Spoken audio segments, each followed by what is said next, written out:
Friends, कैसे आप सब? आई थिंक बढ़िया होंगे, मजे में होंगे। और लास्ट हमने डिस्कस किया था अबाउट द केमिकल बॉन्डिंग, और आई होप कि आपको इंट्रोडक्शन केमिकल बॉन्डिंग की अच्छे समझ में आ गई होगी कि हमें चैप्टर में क्या पढ़ना है और कैसे पढ़ना है। और इसके अलावा मैंने आपको ये बताया था कि हमें कितने टाइप के बॉन्ड्स जो है पढ़ने हैं, केमिकल बॉन्ड पढ़ने हैं, और क्या क्या थ्योरीज हमें डिस्कस करनी है। और इस थ्योरीज के अंदर बेसिकली मैंने आपको कल एक थ्योरी स्टार्ट करवाई थी अबाउट द ऑक्टेट रूल या लुईस ऑक्टेट थ्योरी, जो मैंने आपको बताई थी। मैं इसको थोड़ा सा वापस से रिवाइज करवाता हूँ और उसके कुछ एग्जांपल्स और देता हूँ आपको, ताकि आपको थोड़ा सा क्लियर हो जाए कि क्या उस थ्योरी के अंदर था। तो वो थ्योरी आपसे कह रही थी कि हमारे जो एटम हैं वो अगर आपस में बॉन्ड बना रहे हैं, तो बॉन्ड इसलिए बना रहे हैं क्योंकि उनका ऑक्टेट जो है वो कंप्लीट नहीं है। कंप्लीट होने का मतलब ये है कि या तो इलेक्ट्रॉन जो है ज्यादा है उनके लास्ट शेल के अंदर, या उनमें इलेक्ट्रॉन कम है। तो अपने इलेक्ट्रॉन को पूरा 8 करने के लिए ही वो एक दूसरे के साथ बॉन्ड बनाते हैं। इसी वजह से जो आपकी नोबल गैस होती है भाई, नोबल गैस होती है, वो रिएक्टिव नहीं होती है। इसी वजह से हम कह सकते हैं कि वो रिएक्टिव नहीं होती हैं। क्यों नहीं होती हैं? क्योंकि अगर हम उनका इलेक्ट्रॉनिक कॉन्फ़िगरेशन देखते हैं, जैसे हीलियम का देख लीजिए, नियोन का देख लीजिए, आर्गन का देख लीजिए, इसके पास 2 होते हैं लास्ट में, इसके पास 8 होते हैं, इसके पास 8 और 8 ही होते हैं, है ना। तो इनका ऑक्टेट कंप्लीट है। तो क्योंकि इनका ऑक्टेट कंप्लीट है तो इन्हें जरूरत नहीं है कि ये किसी और एलिमेंट के साथ बॉन्ड बनाए या अपना ऑक्टेट कंप्लीट करें। तो इस वजह से नोबल गैस जो है वो आपकी रिएक्टिव नहीं होती है। पहली बात तो ये। दूसरी बात, अब इलेक्ट्रॉन अपना ऑक्टेट कंप्लीट करने के लिए वो इलेक्ट्रॉन को किस तरीके से यूज कर सकते हैं? 3 तरीके होते हैं भाई, 3 तरीके पे बेस पे आपके बॉन्ड बनते हैं 3। एक तरीका ये हो सकता है कि एक एटम अपना इलेक्ट्रॉन कंप्लीटली किसी दूसरे एटम के पास भेज दे, मतलब ये इलेक्ट्रॉन कंप्लीटली इसके पास चला जाए, तो हम एक तो ये एक तरीके से बॉन्ड बन सकता है। या हो सकता है कि भाई दोनों ही एटम क्या करें, अपना अपना इलेक्ट्रॉन को बीच में डाल दें इस तरीके से, भाई ये इसके पास भी रहता है और ये इसके पास भी रहता है, दोनों एक दूसरे के लिए काम कर रहे हैं। ये भी हो सकता है। या हो सकता है कि इलेक्ट्रॉन एक ही के हों दोनों, लेकिन शेयर उसको दोनों कर रहे हो, ये भी हो सकता है। तो 3 तरीके हो सकते हैं अपना अपना ऑक्टेट कंप्लीट करने के। या तो कंप्लीट ट्रांसफर हो सकता है इलेक्ट्रॉन का वन एटम से दूसरे एटम पर, या शेयरिंग हो सकती है इलेक्ट्रॉन्स की। अब शेयरिंग 2 तरीके से हो सकती है, या तो दोनों एटम अपना अपना एक एक इलेक्ट्रॉन शेयर करेंगे, या फिर एक ही एटम क्या करेगा, अपने दोनों इलेक्ट्रॉन दोनों एटम्स के साथ शेयर करेगा। तो इस सिचुएशन में जो बॉन्ड हमारा बनता था वो हमारा आयनिक बॉन्ड बनता था। इस सिचुएशन में हमारा कौन सा बॉन्ड बनता है? कोवलेंट बॉन्ड बनता है। और इस सिचुएशन में हमारा कोऑर्डिनेट बॉन्ड बनता है। यानी कि जब भी शेयरिंग होगी तो शेयरिंग की वजह से या तो कोवलेंट बॉन्ड बनेगा या कोऑर्डिनेट बॉन्ड बनेगा। और अगर कंप्लीट ट्रांसफर हो रहा है इलेक्ट्रॉन्स का, तो उस केस में आपका आयनिक बॉन्ड बनेगा, या इसी का दूसरा नाम होता है इलेक्ट्रोवैलेंट बॉन्ड। ठीक है, इसी का दूसरा नाम क्या होता है? इसी का दूसरा नाम होता है इलेक्ट्रोवैलेंट बॉन्ड। ओके, तो ये हमने यहां तक हमें पढ़ा था, या मैंने आपको बता दिया था, या नहीं बताया तो अब बता देता हूं। ठीक है, अच्छा, इसके बाद एग्जांपल लेते हैं थोड़े से और हम ऑक्टेट रूल समझने के। ठीक है, मैंने आपको लुईस सिंबल सिखाए थे, तो मैं लुईस सिंबल की हेल्प से ही लूंगा। जैसे मैंने आपको एग्जांपल दिया था NaCl का। अब NaCl में क्या होता है, Na का जो लुईस सिंबल होता है भैया वो ये होता है। ठीक है, और क्लोरीन का क्या होता है? 7 इलेक्ट्रॉन है उसके पास, बैलेंस ये होगा। मतलब इसके पास ये लुईस सिंबल में जो हम इलेक्ट्रॉन दिखा रहे हैं ना, वो एक्चुअल में एक्स्ट्रा है। अगर 4 से कम है इलेक्ट्रॉन लुईस सिंबल में, लेस देन 4 है, तो उस केस में क्या होगा? उस केस में वही उसके वैलेंस इलेक्ट्रॉन होते हैं, वही उसके वैलेंस इलेक्ट्रॉन। ये 10th में पढ़ाया जाता है आपको, 9th 10th में।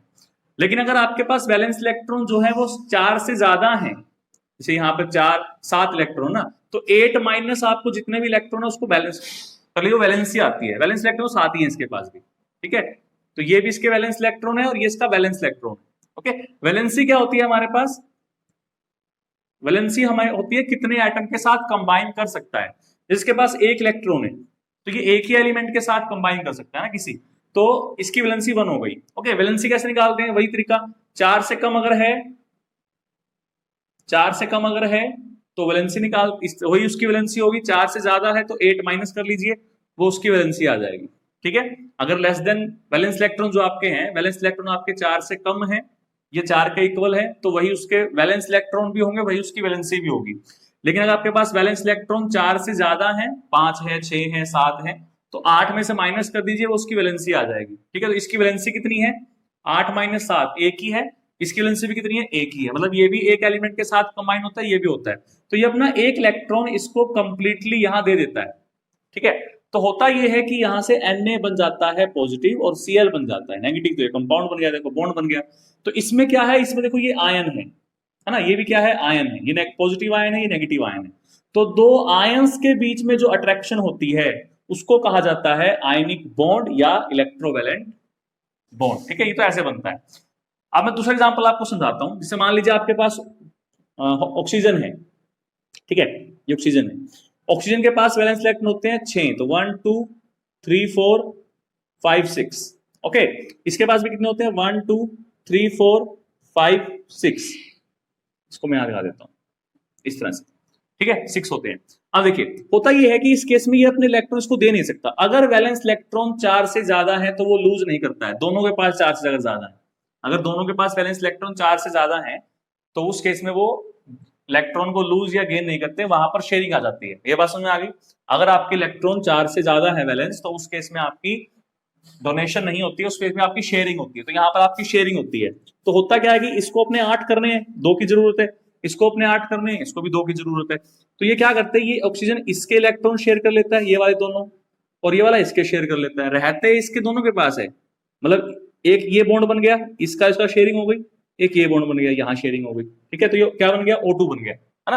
तो O2 में इस तरह की शेयरिंग होती है। क्लोरीन ले लीजिए आप, 1 2 3 4 5 6 7, एक इलेक्ट्रॉन है। दूसरा क्लोरीन लेंगे, 1 2 3 4 5 6 7।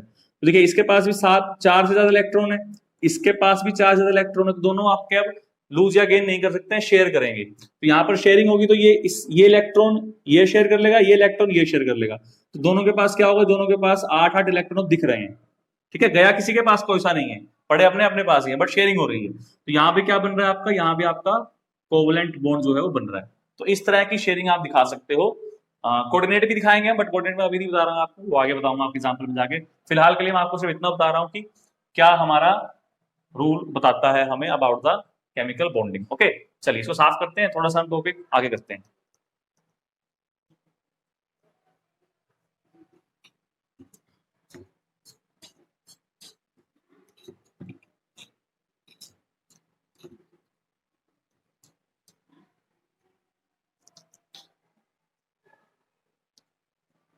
उसके बाद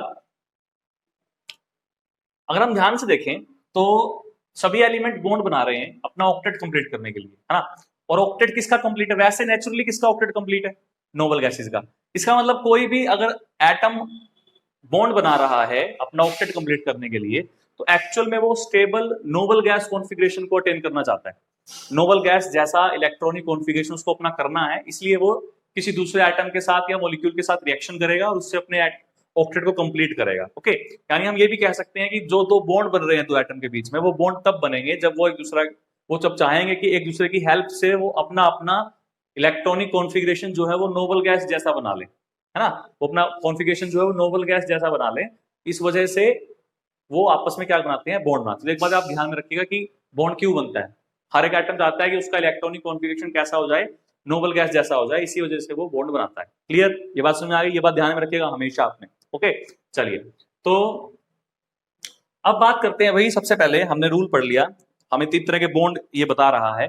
तो मैं सबसे पहले आपको आज पढ़ाऊंगा अबाउट द आयनिक बॉन्ड, ठीक है। हम इसके बारे में आज पढ़ेंगे अच्छे से कि आयनिक बॉन्ड क्या होता है, कैसे बनता है, किस सिचुएशन में बनेगा, किस सिचुएशन में नहीं बनेगा। और इससे दूसरा नाम होता है इलेक्ट्रोवैलेंट बॉन्ड, जो मैंने आपको अभी बताया भी था, इलेक्ट्रोवैलेंट बॉन्ड, ठीक है।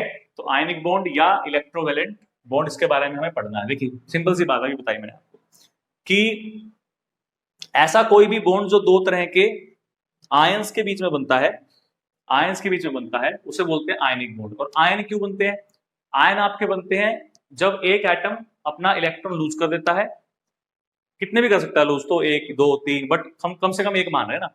और दूसरा एटम क्या करता है, उस इलेक्ट्रॉन को एक्सेप्ट कर लेता है। यानी हम क्या बोल सकते हैं कि द केमिकल बॉन्ड फॉर्म्ड, ठीक है, ये बॉन्ड कब बनता है, when the electron transfer take place from one atom to another atom. Okay, तो यहां पे क्या होता है, जब इलेक्ट्रॉन का ट्रांसफर होता है, when the electron transfer take place from one atom to another atom, तो उसको कहते हैं, इज कॉल्ड आयनिक बॉन्ड और इलेक्ट्रोवैलेंट बॉन्ड। ठीक है, कहने का मतलब ये है कि देखिए अब इलेक्ट्रॉन में ट्रांसफर होगा तो आयन बनेंगे, जहां से इलेक्ट्रॉन जा रहा है वो कैटायन बनाएगा, मतलब ये हमारा मान लीजिए कैटायन हो गया, ये हमारा एनायन हो गया, तो कैटायन और एनायन के बीच में जो फोर्स ऑफ अट्रैक्शन लग रहा है, क्योंकि केमिकल बॉन्ड एक्चुअल में क्या है, केमिकल बॉन्ड तो एक्चुअल में फोर्स ऑफ अट्रैक्शन ही है ना, तो जो कैटायन और एनायन के बीच में फोर्स ऑफ अट्रैक्शन लग रहा है, उस फोर्स ऑफ अट्रैक्शन को हम कहते हैं, क्या कहते हैं, उस फोर्स ऑफ अट्रैक्शन को हम बोलते हैं आयनिक बॉन्ड। यहां तक बात समझ में आ गई? ठीक है, एग्जाम्पल मैं आपको दे देता हूँ, बहुत से एग्जाम्पल हमने पढ़े हुए हैं, 10th क्लास में पढ़े हुए हैं, जैसे NaCl सबसे बेस्ट एग्जाम्पल हम पढ़ते हैं, it is a ionic compound. Okay, Na positive होता है और Cl नेगेटिव होता है, इसका मतलब Na से इलेक्ट्रॉन ट्रांसफर होता है, क्लोरीन की तरफ इलेक्ट्रॉन चला जाता है। सेम बात हम KCl के लिए बोल सकते हैं, K पॉजिटिव और Cl नेगेटिव। सेम बात हम कैल्शियम क्लोराइड के लिए बोल सकते हैं, Ca2 पॉजिटिव Cl नेगेटिव, है ना। तो ये सारे क्या है आपकी, ये सारे आपके किस में आते हैं, ये सारे आपके आयनिक कंपाउंड्स की कैटेगरी में आते हैं। अगर इसकी आपको रिप्रेजेंटेशन दिखानी है लुईस सिंबल की तरह, तो वो मैं आपको पहले सिखा चुका हूं भाई, दोबारा बता देता हूं। जैसे पोटेशियम है भाई, पोटेशियम के पास 1 इलेक्ट्रॉन होता है, क्लोरीन के पास, मैं आपके बार क्लोज से दिखा रहा हूं भाई, 7 इलेक्ट्रॉन होते हैं, इस तरह से। तो पोटेशियम क्या करता है, पोटेशियम अपना 1 इलेक्ट्रॉन इस क्लोरीन को दे देता है, ठीक है, तो क्लोरीन को दे देता है, तो यहां से कुछ ऐसा बनता है भाई, के पॉजिटिव आता है, क्लोरीन के इलेक्ट्रॉन टोटल कितने हो गए, 8, एक तो एक्स्ट्रा आ गया ना इसके पास, और जैसे ये इलेक्ट्रॉन एक्स्ट्रा हो गया तो चार्ज कैसा आ जाएगा इस पे, नेगेटिव। तो यहां से कंपाउंड क्या बना, मतलब के पॉजिटिव और Cl नेगेटिव, यानी कि KCl। ठीक है, बहुत सारे एग्जांपल आप यूज कर सकते हो उसके अंदर, ऐसा कोई दिक्कत वाली बात नहीं है। जैसे फॉर एग्जांपल आप सोडियम सल्फाइड आप यूज कर सकते हो, यहाँ 2 सोडियम है, सल्फाइड पर जो चार्ज होता है वो 2 नेगेटिव होता है, Na पे चार्ज जो होता है वो पॉजिटिव होता है। ठीक है, तो इस तरीके से आप बहुत सारे एग्जाम्पल जो है वो ले सकते हो। सल्फर का एग्जाम्पल आपको देना है, देखिए जैसे यहाँ पे, तो सल्फर के पास कितने इलेक्ट्रॉन होंगे, 1 2 3 4 और 5 और 6। ठीक है, 6 इलेक्ट्रॉन इसके पास बैलेंस होते हैं। सोडियम के पास है 1 इलेक्ट्रॉन, इसको चाहिए 2 इलेक्ट्रॉन, तो 2 सोडियम आएंगे। ठीक है, 2 सोडियम आएंगे तो 1 सोडियम अपना इलेक्ट्रॉन इसको दे देगा, दूसरे वाला भी इसको दे देगा, तो इसके पास टोटल कितने हो जाएंगे, 8।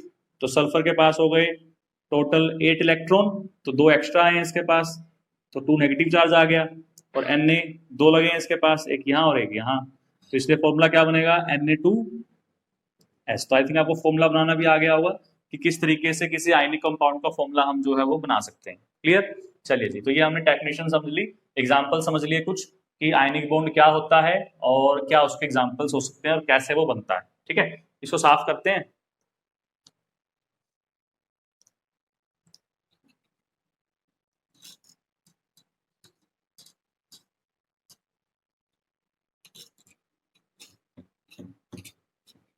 अब कुछ एग्जाम्पल मैं आपको दे रहा हूँ ट्राई करने के लिए, आप घर पर बैठकर अपने ट्राई कीजिएगा।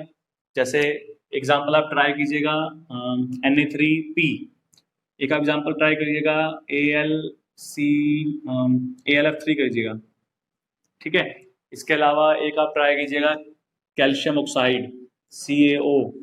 ठीक है, इसके अलावा एक आप ट्राई कर सकते हो NaBr, बहुत सारे एग्जाम्पल हो सकते हैं, तो ये एग्जाम्पल्स को आप ट्राई कीजिएगा कि कैसे हम इसको ड्रॉ कर सकते हैं। इसके अलावा तो आयनिक कंपाउंड का हो गया भाई, इसको तो ध्यान रखिएगा, ऑक्टेट रूल के हिसाब से बता रहा हूँ आपको। एक स्ट्रक्चर दे रहा हूं मैं P4 का, तो P4 में आपको कुछ इस तरीके से बॉन्डिंग दिखानी है कि हर फास्फोरस का ऑक्टेट कंप्लीट होता हो। यही आपको ट्राई करना है सल्फर के लिए भाई, इन 2 मॉलिक्यूल्स के लिए आपको ट्राई करना है ऑक्टेट रूल। P4 और S8, इसके लिए आप स्ट्रक्चर बना के देखिएगा। 8 सल्फर है भाई, आपस में आपको इस तरीके से अरेंज करने हैं कि उनका सबका ऑक्टेट पूरा होता हो, और फास्फोरस के भी ऐसे अरेंज करना है कि सबका ऑक्टेट पूरा होता हो। क्लियर? चलिए जी, तो अब आते हैं कुछ नेक्स्ट टॉपिक पे। आयनिक बॉन्ड से जुड़ा हुआ टॉपिक है आपका, इसको मैं साफ कर देता हूं।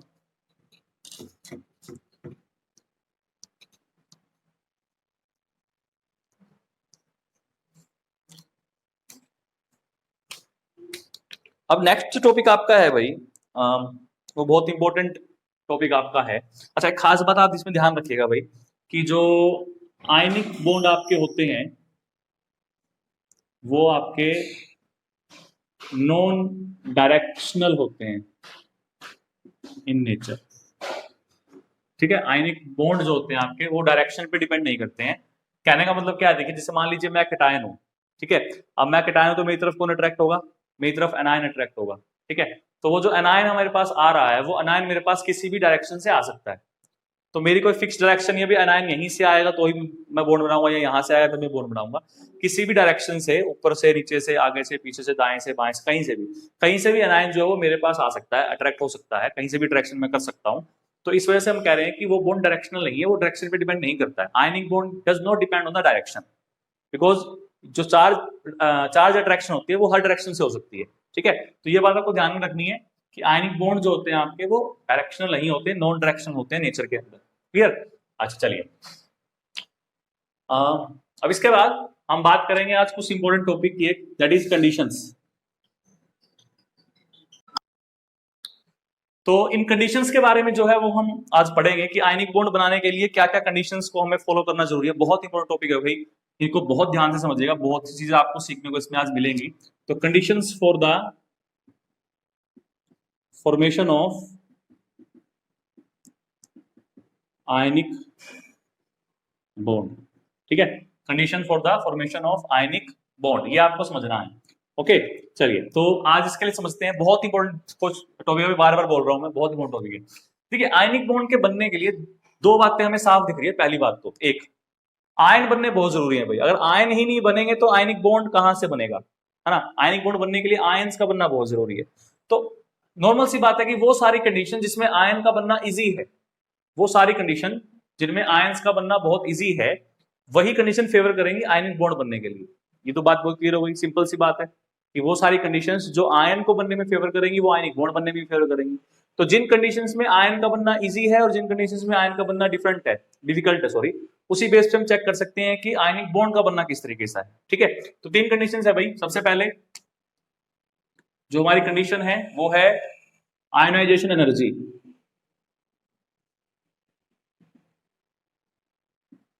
ठीक है, अब ये क्या होती है ये आपको बताऊंगा, क्योंकि कुछ बच्चों ने थर्ड चैप्टर भी नहीं पढ़ा है, तो जिन्होंने थर्ड चैप्टर नहीं पढ़ा है उनके लिए मैं आपको इस टर्म समझा दूंगा कि what is the meaning of ionization energy, ionization enthalpy.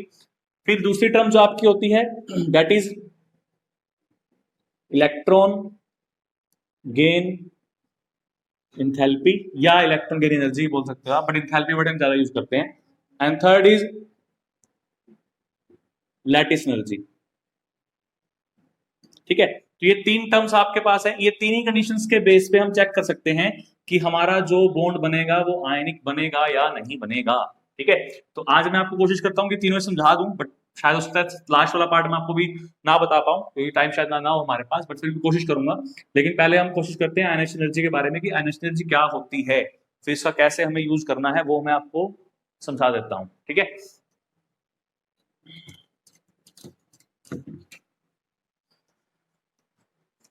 देखिए भाई, आयनाइजेशन एंथैल्पी का मतलब क्या होता है, मैं शॉर्ट फॉर्म में लिख रहा हूं आयनाइजेशन एंथैल्पी को या एनर्जी को। देखिए, किसी भी एटम के जो गैसियस फॉर्म में होगा, किसी भी गैसियस फॉर्म में जो एटम, कोई भी एटम जो गैसियस फॉर्म में प्रेजेंट है, उसके लास्ट वैलेंस शेल या लास्ट शेल जिसमें इलेक्ट्रॉन पड़ा है, उसमें से इलेक्ट्रॉन निकालने के लिए जो एनर्जी देनी पड़ती है, जो एनर्जी हमें उसको देनी पड़ेगी, that energy is called ionization energy. मान लीजिए मेरे पास ये कोई एटम है, ठीक है, ये इसका न्यूक्लियस था और ये उसका एटम है, ये उसके शेल है। ठीक है, और इस शेल में कोई इलेक्ट्रॉन पड़ा हुआ है, एक इलेक्ट्रॉन हमने मान लिया, तो उस एक इलेक्ट्रॉन को यहां से बाहर निकालने के लिए, हमने उसमें भी पढ़ा था ये एटॉमिक स्ट्रक्चर में भी मैंने आपको सिखाया था कि आयनाइजेशन एनर्जी का मतलब क्या होता है। मैं दोबारा बता रहा हूं कि किसी भी एटम के लास्ट शेल जिसमें इलेक्ट्रॉन प्रेजेंट है उसमें से इलेक्ट्रॉन निकालने के लिए जो एनर्जी हम इसको देंगे that energy is called its ionization energy. ठीक है, अब एक बात और बोल सकते हैं बहुत, लेकिन कंडीशन क्या है भाई, जो हमारा एटम है वो गैसियस फॉर्म में होना जरूरी है। ठीक है, गैसियस एटम को पहले गैसियस फॉर्म में कन्वर्ट करेंगे फिर उसमें से इलेक्ट्रॉन निकाल लेंगे, तो उस दौरान जो एनर्जी लगेगी उसको बोलेंगे आयोनाइजेशन एनर्जी। ठीक है, अच्छा उसके बाद एक बात ध्यान से समझिए, अगर इलेक्ट्रॉन बाहर निकल गया तो ये क्या बनेगा, ये आपका कैटायन बनेगा। सिंपल सी बात है भाई, कैटायन का मतलब क्या है, पॉजिटिव चार्ज। अब इलेक्ट्रॉन तो कम हो गए क्योंकि इलेक्ट्रॉन तो बाहर निकल गए, तो अब इलेक्ट्रॉन कम हो गए प्रोटॉन ज्यादा हो गए, है ना, तो ये क्या बनेगा, कैटायन बनेगा। तो हम ये भी बोल सकते हैं कि किसी भी गैसियस एटम को कैटायन में कन्वर्ट करने के लिए, किसी भी गैसियस एटम को कैटायन में कन्वर्ट करने के लिए जो एनर्जी हमें उसको देनी पड़ती है that energy is called ionization energy. ठीक है, अब एक बात ध्यान से समझिए, आप सुनिए, जितना एनर्जी कम देनी पड़ेगी हमें, मतलब इलेक्ट्रॉन को निकालना उतना ही आसान है। अगर हमें ज्यादा एनर्जी खर्च करनी पड़ रही है, मतलब इलेक्ट्रॉन मुश्किल से निकल रहा है ना, तो जितनी कम एनर्जी हमें देनी पड़ेगी किसी भी एटम से इलेक्ट्रॉन को निकालने के लिए, उतना आसानी से वो कैटायन बनेगा, और जितना आसानी से वो कैटायन बनेगा उतना आसानी से आयनिक बॉन्ड बनने के चांस भी होंगे। ये बात समझ में आ गई? तो पहले तो मैं डेफिनेशन देता हूं आयनिक एंथैल्पी क्या होती है। The minimum amount of energy required to remove an electron from the outermost shell of an gaseous atom। ठीक है, गैसियस एटम उसको बोलते हैं आयनेशन एंथैल्पी। जितनी आयनेशन एंथैल्पी कम होगी उतना इलेक्ट्रॉन निकालना आसान होगा, और जितना इलेक्ट्रॉन निकालना आसान हो जाएगा उतना अच्छे से आयनिक बॉन्ड बनेगा, उतना स्ट्रॉन्ग आयनिक बॉन्ड बनेगा। ठीक है, तो ये बात भी मैं लिख रहा हूं कि मान लीजिए दो मेरे पास एटम है, एक मान लीजिए मेरे पास सोडियम है और एक मेरे पास पोटेशियम है। ठीक है, पोटेशियम की आयनेशन एंथैल्पी की वैल्यू कम होती है सोडियम से। ठीक है, पोटेशियम की आयनेशन एंथैल्पी की वैल्यू कम होती है सोडियम से, तो पोटेशियम से इलेक्ट्रॉन निकालना ज्यादा आसान है एज कंपेयर टू सोडियम के। ठीक है, और क्योंकि पोटेशियम से इलेक्ट्रॉन निकालना ज्यादा आसान है तो नॉर्मल सी बात है भाई कि इससे जो आयनिक बॉन्ड बनने के चांस है वो और भी ज्यादा होंगे as compare to potassium sodium के। ठीक है, तो इसका मतलब आयनेशन एंथैल्पी, देखिए आयनेशन एंथैल्पी वैसे तो बहुत सारे फैक्टर्स पे डिपेंड करती है, लेकिन एक फैक्टर जो मैं आपको यहाँ पे आपके हेल्प करेगा वो आपका हेल्प करेगा size of atom. Size of atom, जितना एटम का साइज बड़ा होता जाएगा उतना उसकी आयनेशन एंथैल्पी की वैल्यू कम होती जाएगी, उतनी कम देनी पड़ेगी।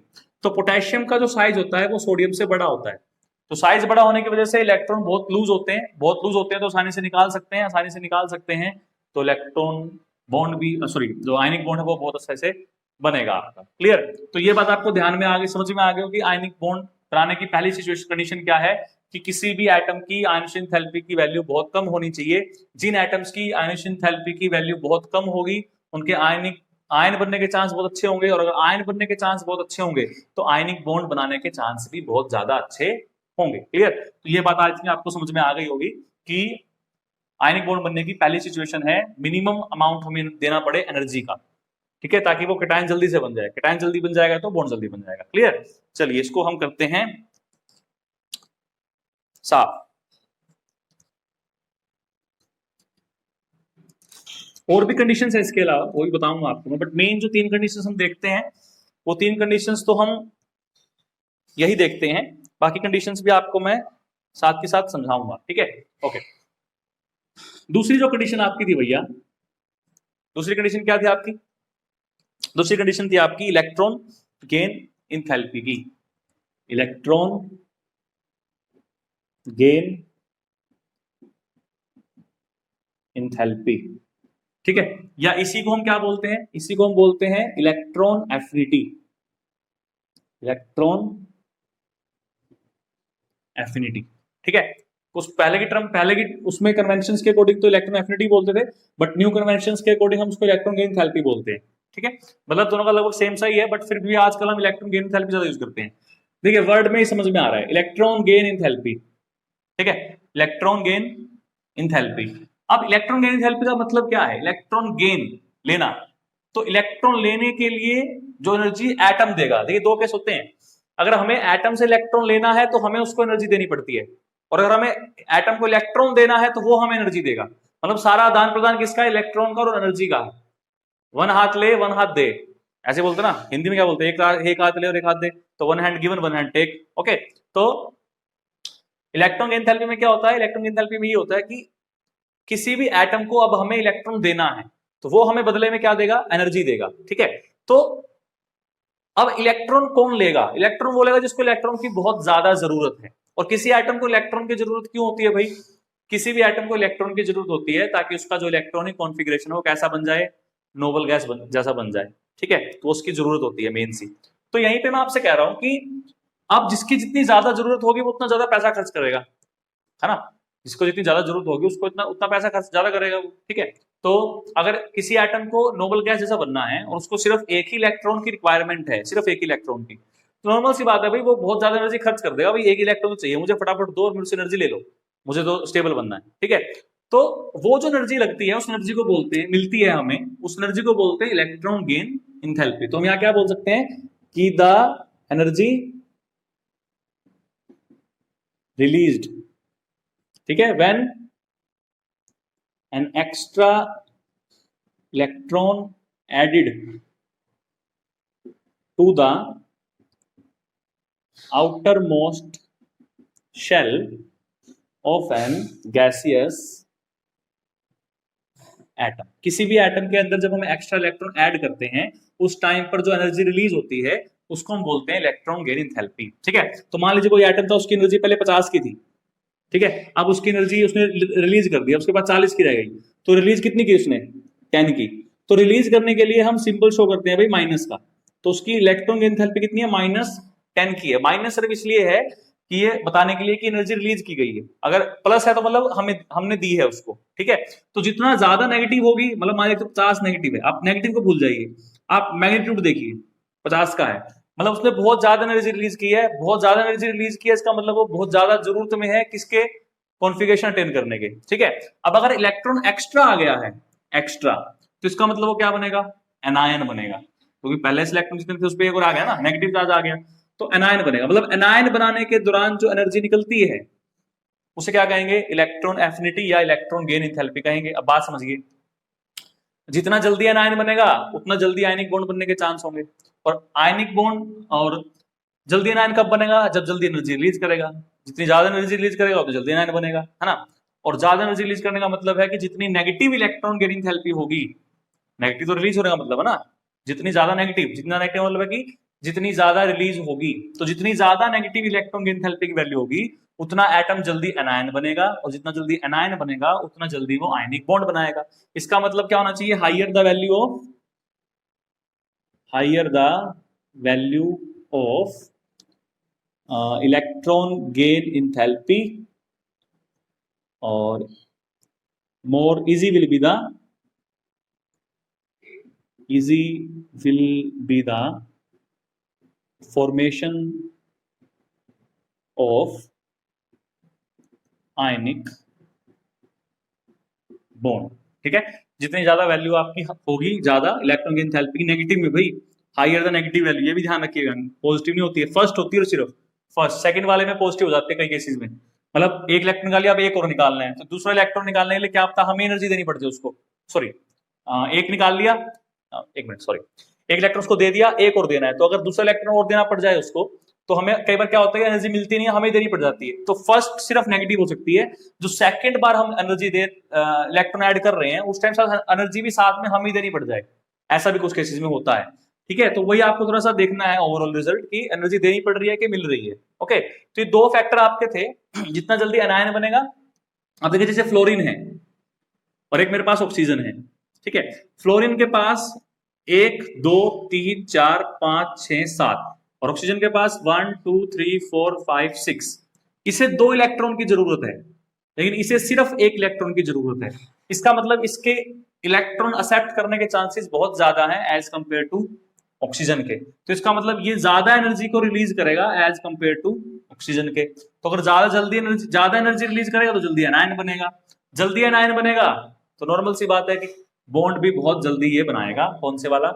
आयनिक वाला। तो आयनिक बॉन्ड बनने का जो दूसरा कंडीशन थी वो ये थी कि जितनी ज्यादा इलेक्ट्रॉन एंथैल्पी आपकी रिलीज होगी उतना ज्यादा वो जल्दी एनायन बनाएगा, जितना जल्दी एनायन बनाएगा उतना स्ट्रांगली वो आयनिक बॉन्ड जो है वो आपका बनाएगा।